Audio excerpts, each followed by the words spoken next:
오늘은 한마디도 감하지 말라라는 제목으로 말씀을 나누겠습니다. 1절부터 7절까지 말씀을 보면 이 성전 뜰에 서서 모인 예배자들에게 말씀을 전하되 한마디도 감하지 말고 그대로 전하라고 당부하십니다. 하나님의 말씀을 듣고 진정 회개하지 않으면 이 성전이 실로같이 되고 세상 민족 가운데 저주의 대상이 될 것이다 라고 말씀합니다. 여기서 실로를 주목해 보면 이스라엘의 첫 수도입니다. 이스라엘 백성들이 가나안으로 들어갈 때 처음으로 장막을 치고 하나님의 법궤를 옮겨둔 곳이 바로 이 실로입니다. 그래서 이스라엘 백성들은 실로에 언약궤를 모셔두었기 때문에 전쟁에서 패하지 않는다고 굳게 믿었었습니다. 그것이 더 심해지고 변질되어서 이 언약궤가 우상이 되어서 마치 부적 혹은 무기를 들고 나가듯이 나가서 하나님을 자기 뜻대로 멋대로 부리려고 했습니다. 결국 블레셋에게 패하게 되고 언약궤까지 빼앗기는 비극을 맞이하게 됩니다. 그리고 실로는 세월이 지나면 지날수록 폐허가 되고 말았습니다.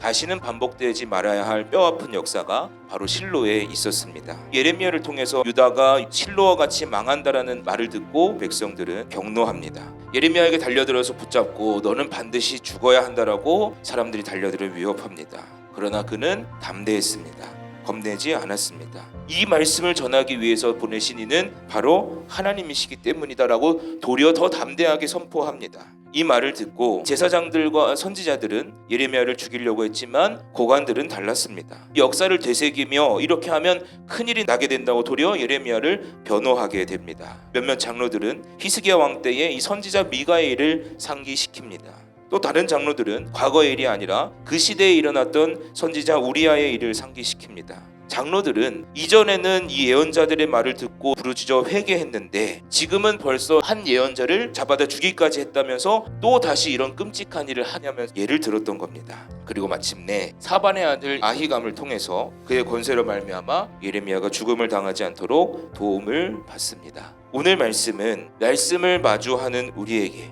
그리고 복음을 전해야 될 사명이 있는 우리에게 도전이 되는 말씀입니다. 하나님 말씀이 들려올 때 때론 찔림이 있고 불편함이 있어도 듣고 순종해야 합니다. 말씀을 내 입맛대로만 보려는 유혹 혹은 내 얘기가 아니라면서 다른 사람들을 떠올리는 유혹이 찾아올 때가 있습니다. 하나님은 예레미야를 통해서 유다 백성들에게 이전의 조상들과 같은 전철을 밟지 말라고 말씀하셨습니다. 우리는 지금 여기서 나에게 말씀하시는 하나님 목소리를 청종하며 순종해야 될 줄로 믿습니다. 그래서 우리는 첫째로 듣는 말씀을 한마디도 감하지 말아야 됩니다.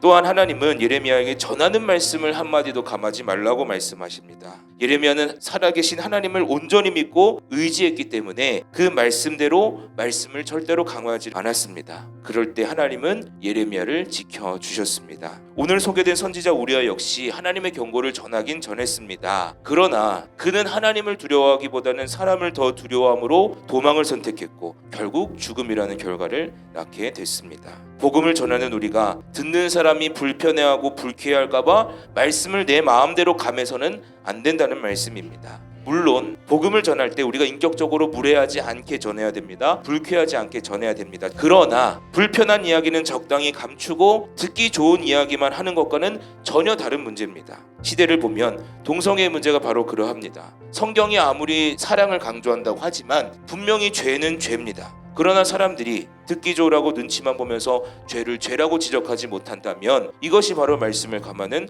불순종입니다. 그리고 하나님을 부인하고 예수 믿는 사람들을 잡아다 죽이고 우상 앞에 절하게 하는 이 공산정권 추종자들을 보면서 그것은 정치 문제라고 신앙인으로서 바른 소리를 외치지 못한다면 이 또한 진리에 반하는 불순종입니다. 우리는 복음과 진리를 전하면서 낙심하지 말아야 합니다. 눈치 보지 말고 두려워하지 말아야 될 줄로 믿습니다. 3.3.1 총력전도가 마쳤습니다. 그러나 우리는 계속해서 하나님 말씀을 전해야 됩니다. 그것이 하나님이 맡기신 사명이기 때문입니다. 바라기는 오늘도 살아계신 하나님을 경외하고 두려워하여 오늘 나에게 주시는 말씀을 한마디도 감하지 않고 들어서 진정으로 순종하며 이 복음을 두려움 없이 타협 없이 한마디도 감하지 않고 전하는 저와 여러분의 삶이 될 수 있기를 간절히 소망합니다.